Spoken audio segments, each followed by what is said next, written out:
National Electoral Commission gears up to conduct the off-cycle election, the political space has been saturated with reports of accords signed by political parties, whether it makes a positive impact or not.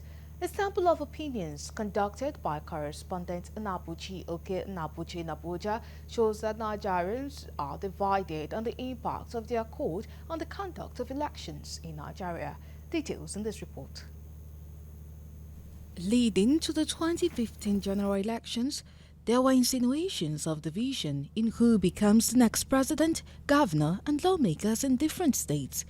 There was also ethnic and religious bigotry, disagreements among political party members, suspicion on the electoral management body, and many more bickering and anomalies within the Nigerian milieu.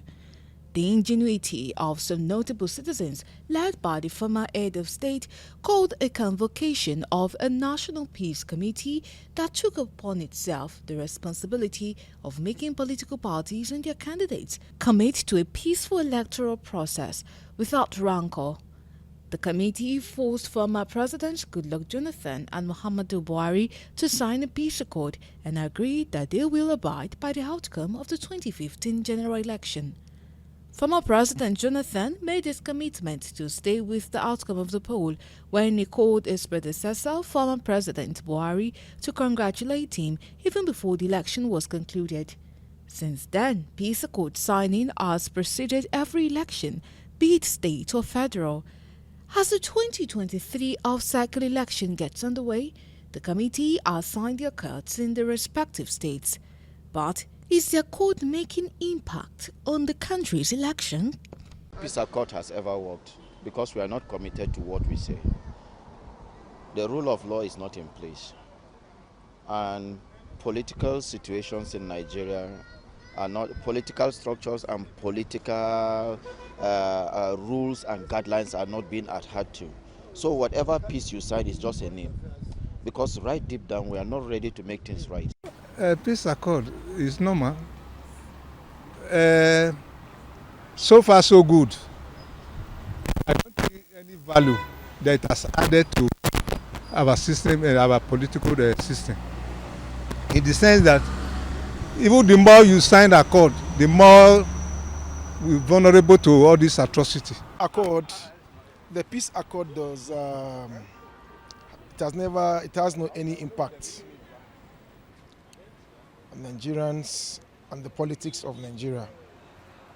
That's just the truth. And one of the reasons is in Nigeria we use power to gain, as in we use a kind of, let me say, the elections are not conducted well. Previous general elections were characterized by serious violence, and up to 2019 election, it witnessed a considerable level of election violence and militarization. In more recent off-cycle elections, the level of election violence has drastically reduced. However, money politics and vote buying appear to have intensified. According to the committee, it increased the number of peace accord signing exercises at national level from 1 to 2. The first is a commitment to peaceful election campaigns, and the second is to ensure that candidates accept the outcome of the election, as long as it is adjudged to be free, fair, and credible. In the event of any doubt, resort to the judicial process. But other Nigerians feel that the accord have made impacts. Make an impact and create a fear on the contestant and the electorate. You see, in 2015 general election, when President Buhari and Jonathan contested, that election was election down. We were hearing rumors of split of Nigeria, rumors of war. Because when they are doing it in darkness. They don't come openly and do it. This peace accord may not be totally perfect, but it tries to minimize some certain things. Am I right? It is no longer news that when elections are not credible, voters' choices are denied the opportunity to have a shot at the helms of affair. Nigerians want things done the right way.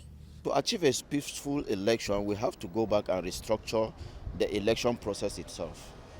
We have to go back, even the how we need to restructure right from the legislative down to the executive. We need to restructure everything about our political process. Seriously, talk to the politicians. The politicians are the one causing violence in any of the election. Politicians, I mean the political parties. For example now, if you are being elected, you do the needful and the people like you, nobody will kick against you. Everybody will support you even though you are coming there for 20 times. INEC must stand by their word. Look at the last election. The INEC chairman frustrated Nigerians. Let me tell you. He frustrated Nigerians. It was not APC that frustrated Nigeria. It's the INEC chairman. Whether in disagreement or affirmation, elections must be credible before credible leaders are elected. In any case, the Independent National Electoral Commission (INEC) should be strengthened and competent enough to conduct elections to better the already battered electoral system of the country, with or without the signing of peace accord by political gladiators, and the time to achieve that is now.